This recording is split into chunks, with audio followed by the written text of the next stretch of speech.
Saya ni dah dialisis hampir 10 tahun. Lepas dialisis, pening teruk, badan lemah.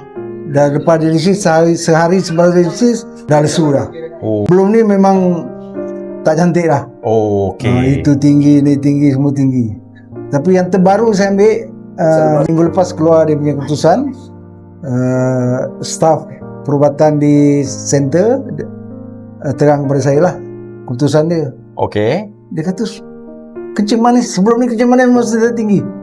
Kencing manis cantik dia. Kencing manis. Sebelum ni hampir 800 sebulan saya nak kena bayar. Pasal darah memang kurang saya. Darah kurang, darah kotor. Tak cukup bersih. Kencing ada sikit. Boleh nampak lah titisan tu nampak. Sebelum ni tak ada. Maknanya air kencing dah mula keluar.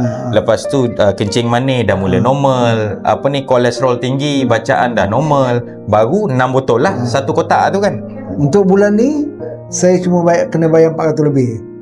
Dah cut pula dah. Dia dah cut. Ubat tambah darah tu dia dah tak perlu. Dah terlebih pula dia cakap. Darah dah makin baik. Lega.